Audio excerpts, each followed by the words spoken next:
ఎంత ప్రయారిటో కాస్త డబ్బులు మిగిలితే దాని పిల్లల చదువు మీద ప్రైవేట్ చదువు మీద ఎట్లా ఖర్చు పెడుతున్నారో దాన్ని చూస్తే విద్య ఎంత ప్రయారిటో గవర్నమెంట్కి అర్థం కావాలి. మనం కూడా అన్ని చాలా పెద్ద ఎత్తున ప్రచారంలో పెట్టాలి. మీరు ఏ కన్సెషన్ ప్రజలు కావాల్సిన విద్య, మాకు ఈ కన్సెషన్ ఉన్నా లేకుండా మా పిల్లలకి నాణ్యమైన విద్య ఇస్తే మా బస్సు ట్రావెల్ మా ఎలక్ట్రిసిటీ బిల్లు మేము కట్టుకుంటాం అనేటువంటి ఒక అవగాహన మనకు కర్ణాటక నుంచి కూడా వచ్చింది. ఇది ప్రభుత్వానికి మనం నిరంతరంగా చెప్తున్నారు. ప్రజలు అధికారం ఇది కావాలంటున్నారు. సరే పాపులిస్ట్ స్కీమ్స్ శ్రీధర్ బాబు నేను చెప్పాను, ఈ పాపులిస్ట్ స్కీమ్స్ ఇవన్నీ మీరు సరే ఓట్ల కొరకు పెట్టుకుంటారు, అది మీ రాజకీయాలు.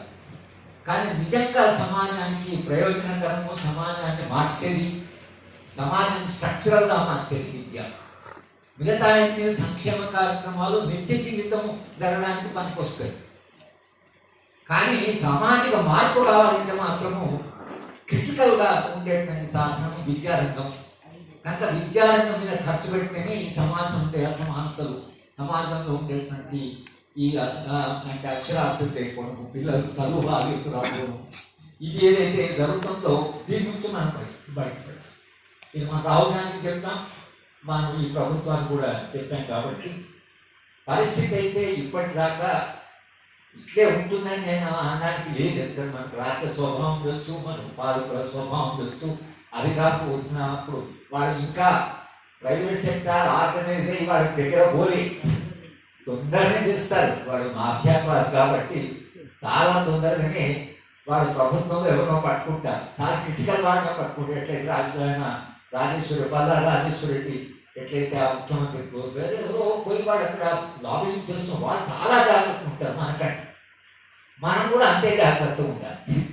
మనం కూడా ప్రైవేట్ సెక్టార్ ఎట్లయితే అలర్ట్ అయ్యి ముఖ్యమంత్రి మీద ప్రెషర్ పెడతారో మనం కూడా ఆ ప్రెషర్ నుండి సమాజం ఊరుకోదు.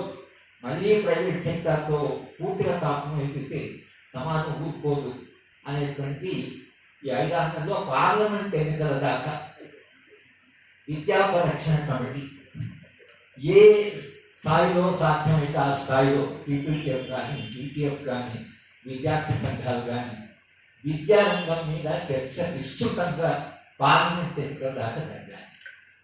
ఎందుకంటే అది కేంద్ర ప్రభుత్వంలో కూడా విద్యారంగం చాలా ప్రయారిటీ ఉండాలని నిరూపణ పెట్టాలి. రాష్ట్ర ప్రభుత్వము పార్లమెంట్ ఎన్నికలప్పుడు ఈ కమిట్మెంట్ చేయాలి. పార్లమెంట్ ఎన్నికలప్పుడు వాళ్ళు 6 డిక్లరేషన్ చేశారు. నేనేం సజెస్ట్ చేయాలి, మీరు 7వ డిక్లరేషను విద్యారంగాన్ని మేము బలపడతాం, 15% ఇస్తాం అని మీరు 7వ ప్రకటన చేయండి. ప్రధాన ప్రకటనలు 6 ప్రకటన సంక్షేమం, 7వ ప్రకటన విద్య ఉండాలి అనేది కూడా మనం డిమాండ్ చేశాం. పార్లమెంట్ ఎన్నికల వరకు ఒకవేళ దాన్ని కృషి చేయగలిగితే పార్లమెంట్ ఎన్నికల్లో ఆ నినాదాల్లో ఇది కూడా ఒక నినాదమైంది. దాన్ని ప్రజలు కొంత ఎడ్యుకేట్ అవుతారు, ప్రజల అభిప్రాయం సేకరించబడుతుంది. మనం కూడా ప్రజాభిప్రాయాన్ని సేకరించడానికి ఒక అవకాశం ఉంటుంది. కాబట్టి ఇవాళ మీడియా ద్వారా ప్రజలకు చెప్పినట్టే విద్యా పరిరక్షణ కమిటీ ఈ పార్లమెంట్ ఎన్నికల తర్వాత కూడా ఇవాళ తెలంగాణ ప్రభుత్వం కాంగ్రెస్ ప్రభుత్వం ఇచ్చిన వాగ్దానాలు వాళ్ళ మేనిఫెస్టోని ఇంప్లిమెంట్ చేయమని, విద్యారంగానికి ప్రాధాన్యత కావాలని పార్లమెంట్ ఎన్నికల్లో మేము దాని ఒక ప్రధాన అంశంగా మేము తప్పకుండా దాన్ని తీసుకెళ్తామని, ఆ తర్వాత కూడా ఈ దేశంలో విద్య అందరికీ అందుబాటులో వచ్చి ఉచిత నాణ్యమైన సమానమైన విద్య వచ్చేదాకా మేము రాజీ లేకుండా పోరాటం చేస్తామని కూడా మీ ద్వారా ప్రజలకు చెప్తూ, ప్రజలు కూడా మనతో నిలబడి తమ సహకారం అందించి వాళ్ళు కూడా విద్యా ఉద్యమంలో పాల్గొంటే తమ పిల్లలకి ఇప్పుడు కాకుండా రేపైనా నాణ్యమైన విద్య వస్తుంది.